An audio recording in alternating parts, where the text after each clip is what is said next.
Welcome to Lair the Alchemist, where we discuss all things heavy metal and hard rock.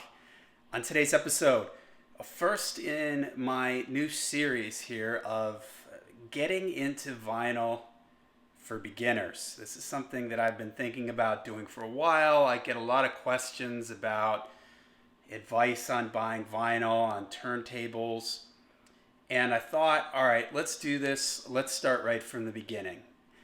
I'm not in my normal Lair location today. I'm actually in my son's room. He now has my old turntable, but I thought this would be a better turntable to talk about because it's a little bit more of a budget turntable. It's something that you would probably see if you were out looking to get your first turntable. So that's the topic of today, is getting your first turntable. You're someone who's never owned a turntable before. You're thinking about getting into vinyl. You don't know where to start with turntables. This is the advice that I give people. This was a question in my question and answer video that I gave kind of a brief answer on it. I'm not really going to get into any name brands or anything. I mean, people can research that depending on where you are. There may be certain things available to you if you're outside the U.S., if you're in Canada. So I'm not going to get into specific brands, but I'm just going to tell you some basic things that I think you should look for in a turntable. Of course, budget is a consideration. It's totally understandable that someone who is not sure how much they really want to get into vinyl, not sure if it's just going to be something to play a couple records on or if it's going to be something that they're going to dive really deep into. Just like anything else, you can spend tens of thousands of dollars if you want to, but you don't have to do that when you're first getting into it. But I discourage people from buying the really cheap turntables, the cheaper things like the Crosley suitcase turntables that you tend to see. And you know what, if you have one of those turntables, I'm not putting it down. It's a fun way to be your first step into vinyl. The reason why I don't recommend those kinds of turntables is because they don't really give you any options to upgrade. So this is an older Technics SLD. This is This is a Q2, SLQ2. My first turntable was an SLD2. This is a turntable that came out, I think, like in the 80s, and it was a budget turntable for the 80s. But you can get something similar to this new. You can also find a lot of used turntables on Craigslist or on eBay. I kind of discourage beginners from buying used unless you're at a garage sale or something. If you see something like this for $5, yeah, go grab it, because even if it doesn't work, it was, hey, $5. You didn't break the bank on it. But there's a lot of things that can go wrong with an older turntable. So I recommend to people to either get something new, or if you go to an audio store that has vintage stuff in it, they may have stuff like this that they have checked over and cleaned up, set up for you. Also, a lot of like record stores where I live, there's a Sound Exchange in Tampa, and I've bought older equipment from them. They buy stuff off of people, they check it over, they clean it up, so at least you know when you're getting it, it's been looked over, it works. They offer at the Sound Exchange in Tampa, they offer a warranty. So I encourage people to do that. But let's look at the turntable. What I tell people is one of the main things to look for is to look to see if it has a counterweight on the arm. This is the tone arm right here. There's a weight on the back of the arm here that will allow you, I'm going to see if I can move this a little bit closer here. Like I said, I'm not in the Lair today, so we're sort of winging this, all right? The counterweight back here, it provides the proper amount of tracking force. That's the weight of the arm. If I take this off, this arm will drop. This is our Q lever right here. It's keeping the arm raised. it will drop down when I let go of the lever, and depending on what type of needle you have, you set the tracking force, and that helps keep the needle inside the groove of the record. If you don't have enough tracking force, the needle will slide across the top of the record. If you have too much tracking force, it can damage the grooves on the record. It can damage your needle.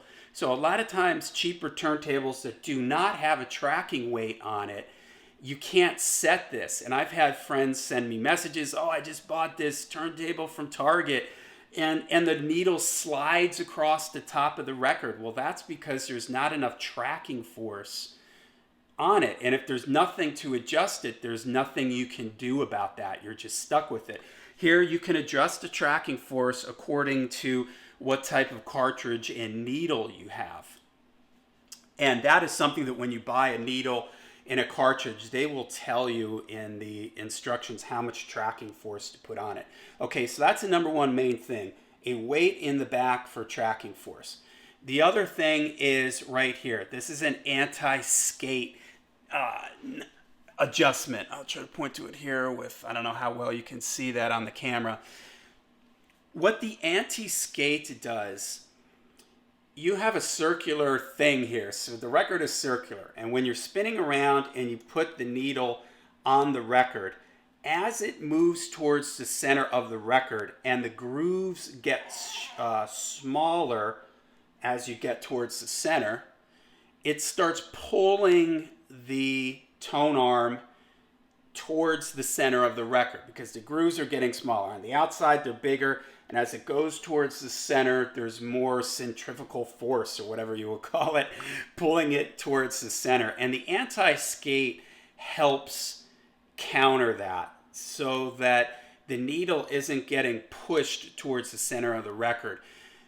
A record player that doesn't have anti-skate can sometimes damage the grooves of the record because the record is getting pulled in towards the center and there's nothing to counteract that.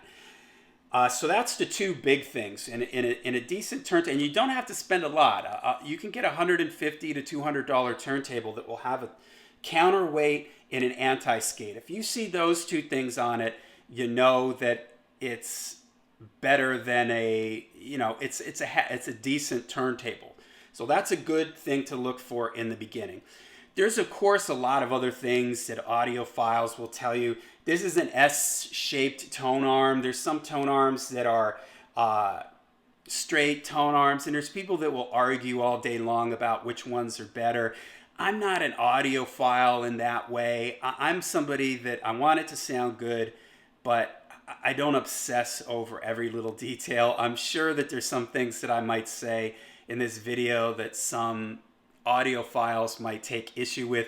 I'm trying to give you the common man's, the simple dude's approach to buying your first record player. And hey, I'm open to, if I say something that needs some clarity in the comments, please ask me. Or if somebody else has some insight, deeper insight onto some of these things I'm talking about, please go ahead and let us know. Okay, so counterweight, anti-skate, two biggies. The next thing that you want to look for is over here, okay? We've got the head shell that is the plastic thing on the top here. Your cartridge, you can see the black thing right here and the orange on the side, is what the needle is attached to. The needle pops off of the cartridge, and the cartridge plays a big part in the sound of your turntable. And some people would argue that this is one of the most important components on your turntable. So if you get a turntable that allows you to put a different cartridge on it, like this one does, this head shell, I can unscrew it and take the whole head shell off. There's screws on the top of this that I can take the cartridge out and replace the cartridge. I can upgrade. On cheap turntables, you don't have the option of upgrading the cartridge. It's the head shell and the cartridge are like one thing. There's one plastic thing. And that greatly affects the sound, and it gives you no room to move up. A cartridge, you can spend 50 bucks on a cartridge. You can spend 50,000 on a cartridge. I'm probably exaggerating, but not by much.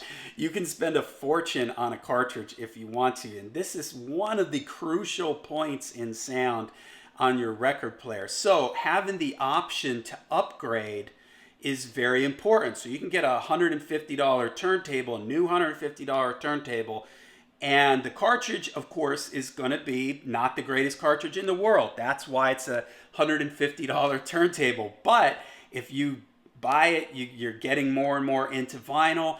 Down the road, you have the option to upgrade. So that's the third thing that I tell people. Look at the cartridge. Can you replace the cartridge? So down the road, if you get more into it, you have that option to upgrade. Counterweight, anti-skate, option to upgrade the cartridge. Those are big things. You can also pop out the needle here, put a different kind of needle in it if you want. Yeah, there's some compatibility things. You have to make sure the needle matches the cartridge. But again, this is for somebody that's a beginner that's just getting into it. All right, some other things to look at with a turntable. This has an automatic return, meaning when it gets to the end of the record, the arm lifts and it comes back. This particular turntable, you have to turn it on. Right here, when you bring the tone arm over, it starts, because I brought the arm all the way over here, it brings the tone arm back and drops down.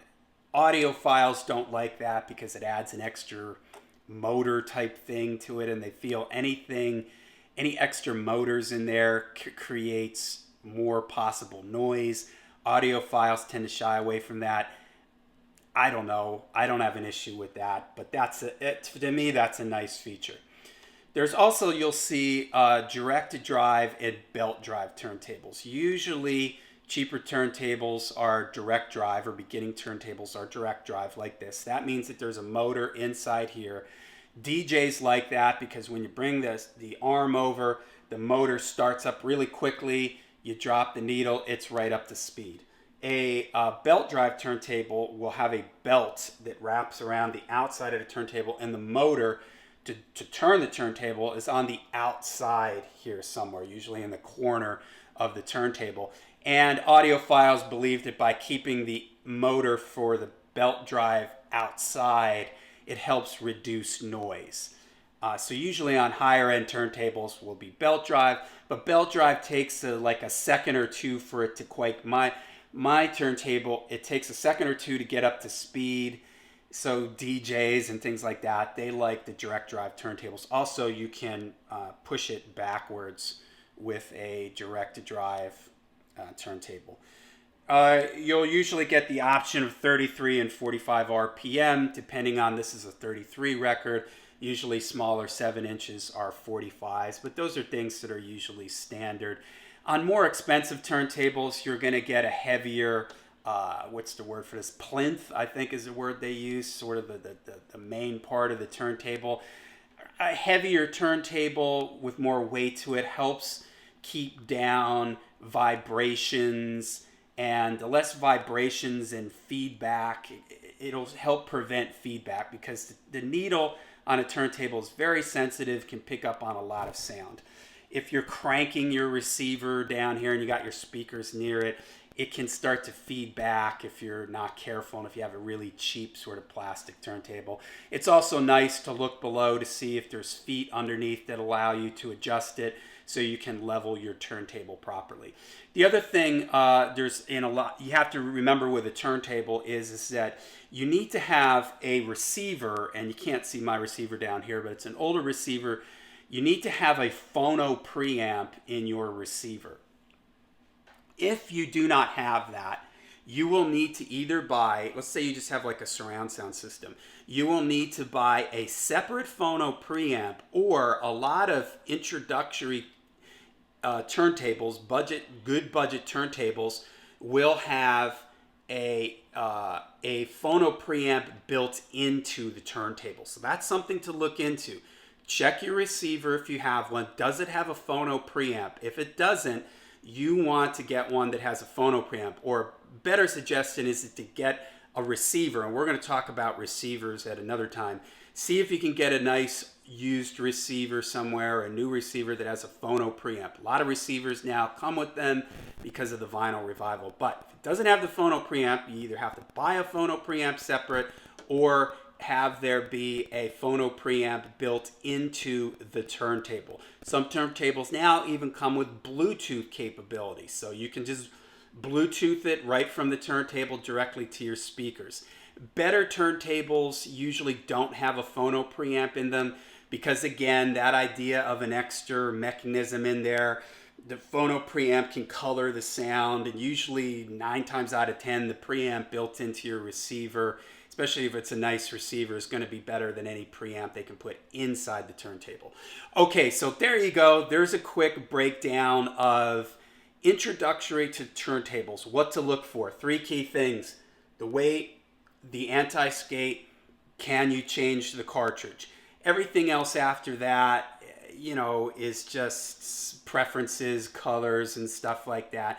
But I've given you a good idea there of what you can look for in a budget turntable. Don't forget about the phono preamp, making sure that you've got that worked out, because nothing's more of a bummer than you buy a turntable, you come home, you realize you can't play it through your receiver because you don't have a phono preamp. So lots of turntables in the 150 to 250 range give a Bluetooth or a built-in phono preamp option. Some turntables even have an on-off switch on the phono preamp, so that if you have a nice preamp, you can just bypass what's in the turntable already. All right, so there you go. Any questions, leave them down below. If you're an audiophile out there or you're a turntable guy out there, you've got some insights on these things for beginners, please leave them down in the comments down below, okay?